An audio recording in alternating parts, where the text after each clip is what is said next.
여러분 반갑습니다. 오늘도 새벽 돌베개에 나오신 모든 성도님들을 주님의 이름으로 환영합니다. 주님의 은혜로 우리 모두가 또 새로운 한 주를 시작하게 되었는데요. 오늘도 하나님이 주시는 또 예레미야 애가의 말씀으로 또 이 새로운 한 주의 시작을 또 잘 시작하는 우리 모두가 되기를 바랍니다. 오늘 우리에게 주시는 하나님의 말씀은 예레미야 애가 3장 1절로 10절까지의 말씀입니다. 나는 하나님의 진노의 몽둥이에 얻어맞고 고난당하는 자다. 주님께서 나를 이끄시어 빛도 없는 캄캄한 곳에서 헤매게 하시고 온종일 손을 들어서 치고 또 치시는구나. 주님께서 내 살갗을 약하게 하시며 내 뼈를 꺾으시며 가난과 고생으로 나를 애우시며 죽은 지 오래된 사람처럼 흑암 속에서 살게 하신다. 내가 도망갈 수 없도록 담을 쌓아 가두시고 무거운 족쇄를 채우시며 살려달라고 소리를 높여 부르짖어도 내 기도를 듣지 않으시며 다듬은 돌로 담을 쌓아서 내 앞길을 가로막아 길을 가는 나를 괴롭히신다. 주님께서는 엎드려서 나를 노리는 곰과 같고 몰래 숨어서 나를 노리는 사자와 같으시다. 아멘. 오늘은 예레미야 애가 3장의 말씀을 갖고 절망을 기록하여 희망을 보게 되다. 절망을 기록하여 희망을 보게 되다. 이런 제목으로 함께 하나님 말씀을 나누도록 하겠습니다. 오늘 한 주의 첫 시작인 월요일에 묵상하는 예레미야 애가 3장의 말씀은 오늘부터 시작하여서 목요일까지 이어집니다. 4일 동안 한 장의 말씀 속에서 일어나는 고통 가운데 있는 시인과 또 예루살렘의 그 심경의 변화와 기도의 변화, 또 그들의 믿음의 변화를 우리 모두가 보게 될 것입니다. 그 첫 단락이 오늘의 본문이지요. 예레미야 애가 3장으로 넘어오면 그 이전의 1장과 2장에서 가련한 여인과 또 가엾은 딸로 의인화되었던 멸망한 예루살렘이 이제는 고통과 고난 가운데 놓여 있는 한 남자가 되어서 등장하게 됩니다. 그래서 남성의 언어임을 알고 읽으면 그 어감이 좀 더 깊게 우리 모두가 이해하게 되는 것이지요. 1절의 말씀은 이렇게 기록합니다. 나는 하나님의 진노의 몽둥이에 얻어맞고 고난 당하는 자다. 그가 누구인지 정확히 알 수는 없지만 그는 분명 예루살렘의 고난의 현실을 본 사람입니다. 그 고통 가운데 있는 한 남자일 수도 있을 거예요. 그의 호소는 매우 강렬합니다. 자신과 예루살렘이 처한 상황을 가감없이 겪은 대로 본 대로 직설적으로 표현을 합니다. 자신과 예루살렘이 겪은 상황과 그 모든 현실을 자신의 언어로 호소하는 것이 오늘의 본문 예레미야애가 3장 전체의 말씀입니다. 그는 지금 자신이 겪고 있는 고통이 이와 같다고 말하고 있어요. 시적인 언어를 감안하여서 이후로 우리가 함께 보게 될 그의 언어의 뉘앙스와 그 분위기를 잘 우리가 이해할 수 있었으면 좋겠습니다. 그는 이렇게 이야기합니다. 하나님께서 그와 예루살렘을 진노의 몽둥이로 마구 때리셨다고 기록합니다. 막대기는 양들을 보호하고 인도하는 목자의 지팡이만 있는 줄 알았는데 그런 것이 아니었다는 것이죠. 그래서 지금 예루살렘은 하나님의 진노의 몽둥이로 맞고 있습니다. 또한 창세기에서 빛을 창조하심으로 어둠을 물러가게 하신 분이 하나님이신데 이제는 그 반대로 캄캄한 어둠 속을 헤매게 하시고 있다고 기록을 합니다. 내가 빛이라 하신 하나님의 말씀이 사라져서 어두운 땅을 걸어가고 있다고 시인은 고백합니다. 또한 하나님은 마치 폭군처럼 온종일 손을 들어서 치고 또 치신다고 기록합니다. 우리가 잘 알고 있는 시편 18편의 말씀처럼 여호와는 피할 바위요 나의 방패요 구원의 뿌리신데 이제는 이 모든 것이 뒤바뀌어서 폭군이 되어 온종일 치고 또 치신다고 하는 것이지요. 그리고 하나님은 살갗을 상케하시고 뼈를 꺾으셨다고 그렇게 말합니다. 여기까지만 우리가 그 시적 언어의 그림을 그려보면서 들어보아도 지금 예루살렘이 겪고 있는 이 현실이 얼마나 참혹한지 우리 모두가 알 수 있습니다. 그러나 아직 시인은 할 말이 많이 남아 있습니다. 하나님은 예루살렘을 가난과 고생으로 애워싸고 고통의 감옥에 감금하십니다. 그 감옥은 이제 영화의 장면이 바뀌듯이 무덤으로 바뀝니다. 감옥의 죄수가 이제는 무덤 속의 시신이 되지요. 살아있는 죄수는 생명이 있으니 감옥 아니지만 신락 같은 소망이라도 품어볼 수 있지만 죽음은 그 어떤 희망도 찾아볼 수 없는 상태입니다. 그런데 바로 예루살렘이 그리고 시인이 지금 이런 상태에 놓이게 되었다는 것이에요. 또한 도망갈 수 없도록 담을 쌓아 가두시고 그리고 무거운 족쇄를 채워 옴짝달싹하지 못하게 하셨다고 기록합니다. 그리고 그 안에서 아무리 부르짖고 찾아도 하나님은 예루살렘의 기도를 들으시지 않는 것 같다고 시인은 기도하고 있습니다. 이 모든 현실은 마치 하나님께서 예루살렘을 철저히 괴롭히시는 것 같이 느껴질 정도입니다.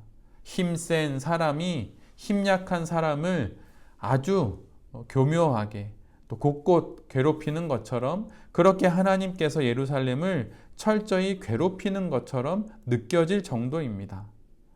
여러분 한번 생각해 보십시오. 창조주가 괴롭히신다면 어느 누가 그것으로부터 벗어날 수 있겠습니까?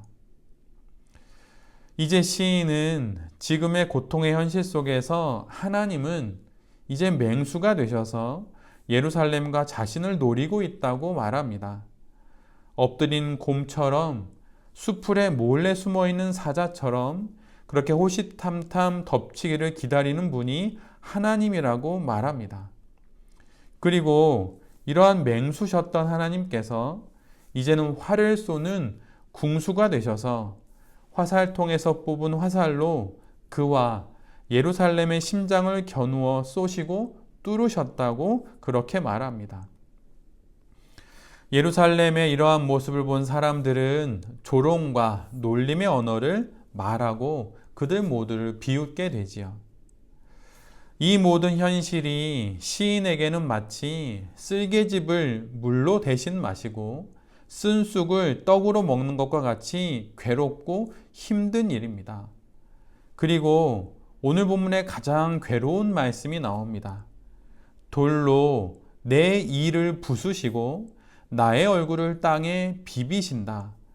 내게서 평안을 빼앗으시니 나는 행복을 잊고 말았다. 나오느니 탄식뿐이다. 그리고 오늘의 마지막 고백을 합니다. 주님께 두었던 마지막 희망마저 사라졌다. 모든 것이 끝났다는 것입니다.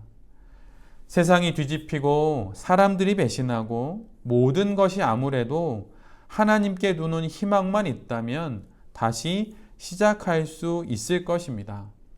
그런데 그리고 예루살렘은 그 마지막 희망이 끝내 사라졌다고 말합니다.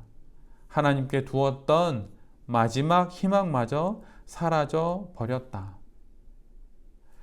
여러분이 만약 이런 경우가 된다면 여러분은 그때 무엇을 하실 수 있으시겠습니까?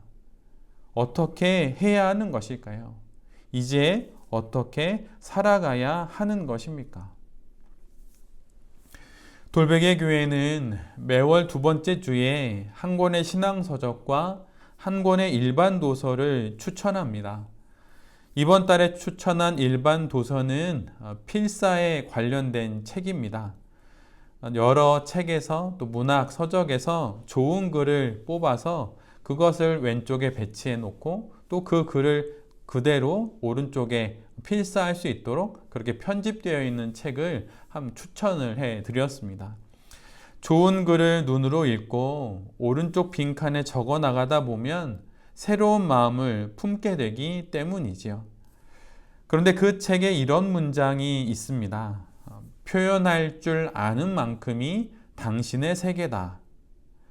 아무리 많은 것을 지식적으로 알고 있고 또 그것이 내 안의 지혜라 하더라도 그것을 밖으로 표현할 줄 알 때만이 그만큼이 그가 참으로 살아가고 있는 그의 세계라는 것이죠.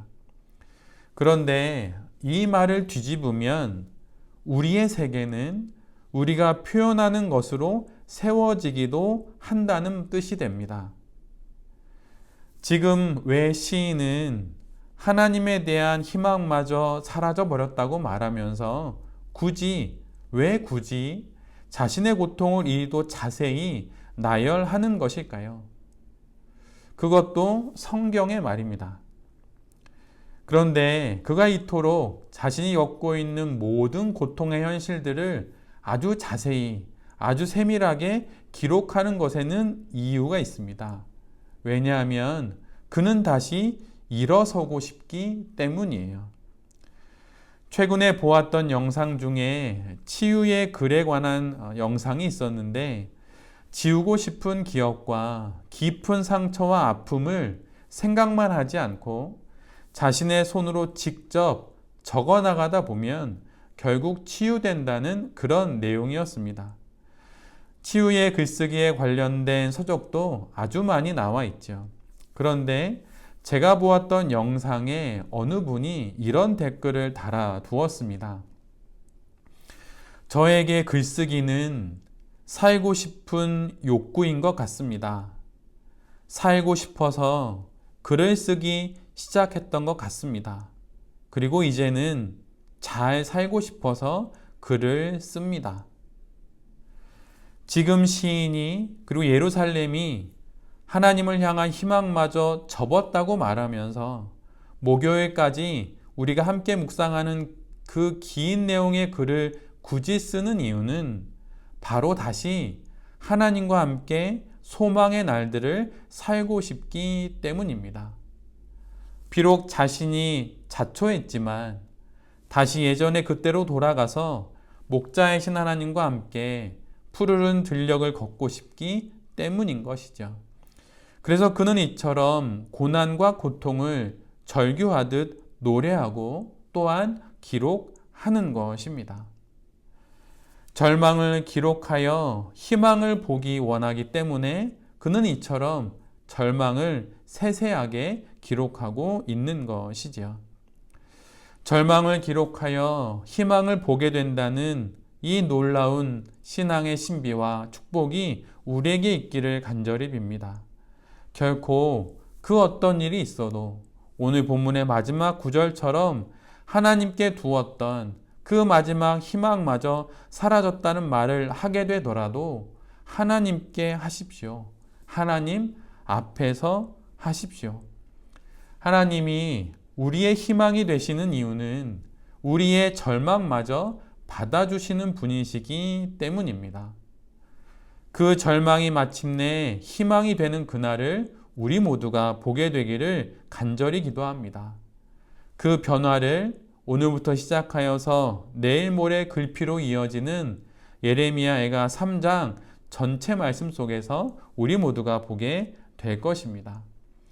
새벽 돌베개의 모든 성도님들과 또 이 말씀을 전하는 제 자신이 우리에게 다가온 삶의 수많은 어려움과 절망들을 기록하여서 희망을 보게 되는 그 은혜와 놀라운 축복을 받게 되기를 간절히 기도드립니다.